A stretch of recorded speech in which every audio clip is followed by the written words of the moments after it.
Hello everyone, my name's Illumi, and today I'll be taking you through ISO's lore, secrets, and how he joined the Valorant protocol. A few hours after the Kingdom facility near the map Sunset had its dangerous interverse portal destroyed by Valorant, and specifically through the help of Wingman, Kingdom sent a team to the site to clean it up. However, they aren't just taking care of debris, they're covering up the entire incident. The project they were working on at this facility, called Project Landfall, was originally shown to the public as Kingdom's research on how to support the city of Venice, Italy, that has been floating in the air for several years now due to Omega Valorant's jet detonating the spike there. The true nature of Project Landfall, though, was the study of radivores in the Interverse. If you're curious about more of this research, check out this video here. But in quick summary, radivores are the animal-esque creatures that eat radionite, like Wingman. These radivores can access something called the Interverse, which is essentially another dimension. The radivores can then traverse from one area of the world to another by using Interverse portals. And only radivores can do this. And at the heart of this research facility was something called the Maw of the Interverse. And that's what Wingman heroically shut down before this project could get deadly dangerous.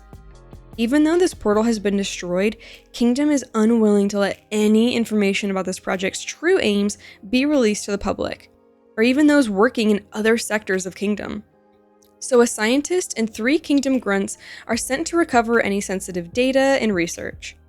As they're doing this, they begin talking about someone called the Dead Lilac, who is known to kill anyone and everyone connected to Project Landfall.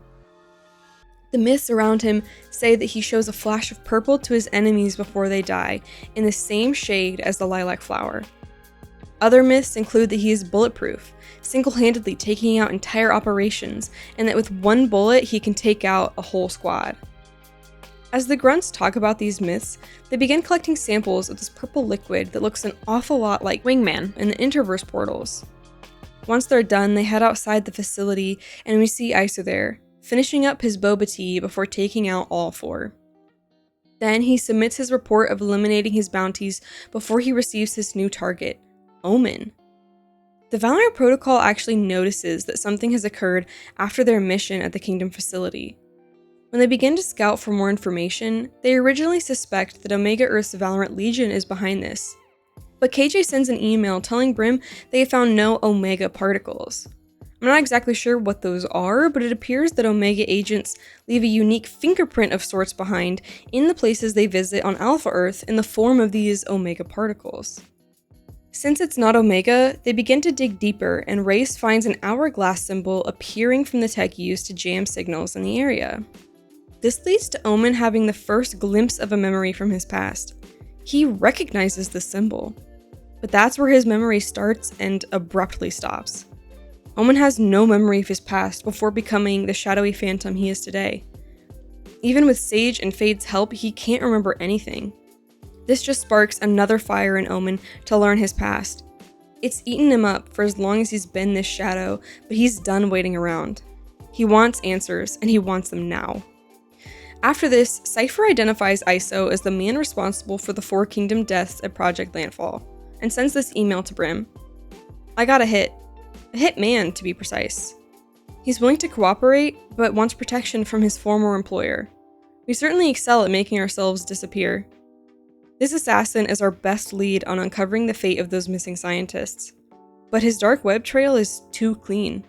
It's as if he wanted to be found. What do you think, boss?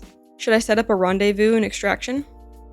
The VP moves forward with meeting and recruiting ISO to the squad.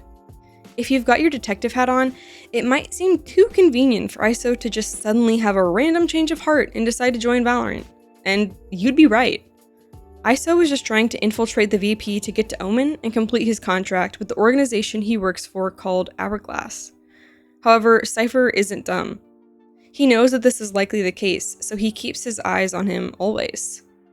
My guess is that Cypher wanted to see ISO's true intentions and gain as much information about Hourglass as possible. Valorant also has Sage as the ace up their sleeve, meaning that even if ISO goes through with attempting to eliminate Omen, no lasting harm can come to him. However, as ISO spends time with the team, he begins to notice how different the Valorant protocol acts around each other in contrast to Hourglass. Listen to what he tells Brimstone. Brimstone, it's ISO. I've been on the team for a while now, and, well, what I used to do, my work with the organization, my hands were stained from the violence. It kept me awake at night. But Valerant is different. I noticed the others spending time together. There's a brightness to them. When they speak of the mission, they speak with pride. So I wonder, is this what it means to fight for something good? Anyway, that's it. In essence, the way the Val team bonds and acts is completely opposite from Hourglass. ISO struggles to decide where his loyalties lie. The tipping point comes when ISO finally encounters Omen in this YouTube short.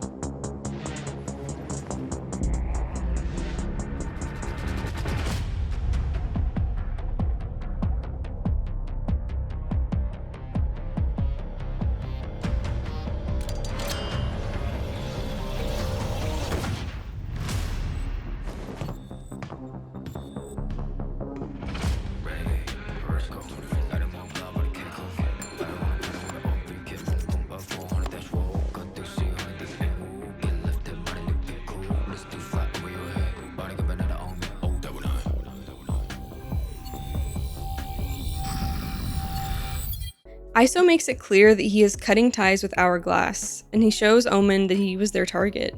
He knows they hold some kind of answer about his past, and he will stop at nothing to find out. If you're curious about Omen's pursuit of answers, the next video will be going into his mission to find Hourglass and what answers he finds. Drop a subscribe so you don't miss that video, and also helps out the channel a ton.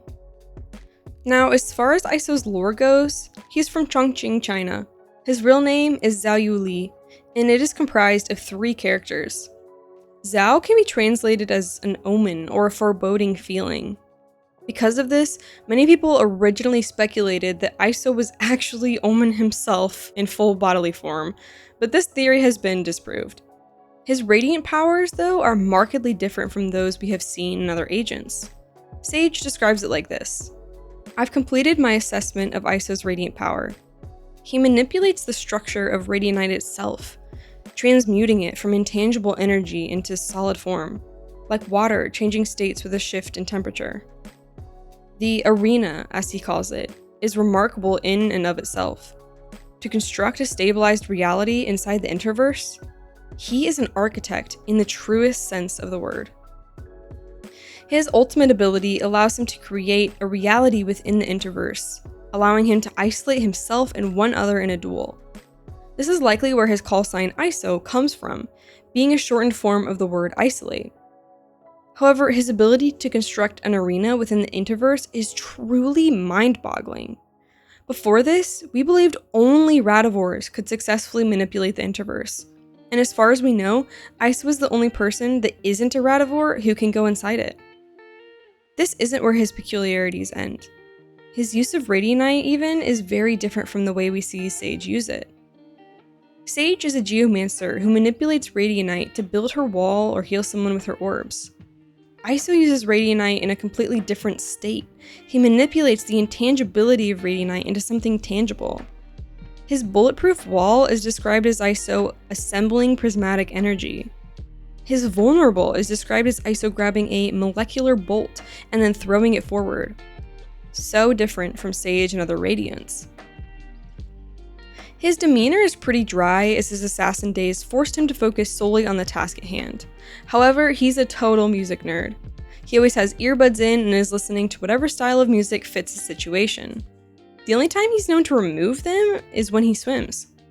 In my headcanon, he has tinnitus, and that's why he listens to music constantly, but of course we don't have anything that suggests that, it's just my headcanon. Anyways, thanks for watching, y'all, God bless, and I'll see you in the next one. Bye!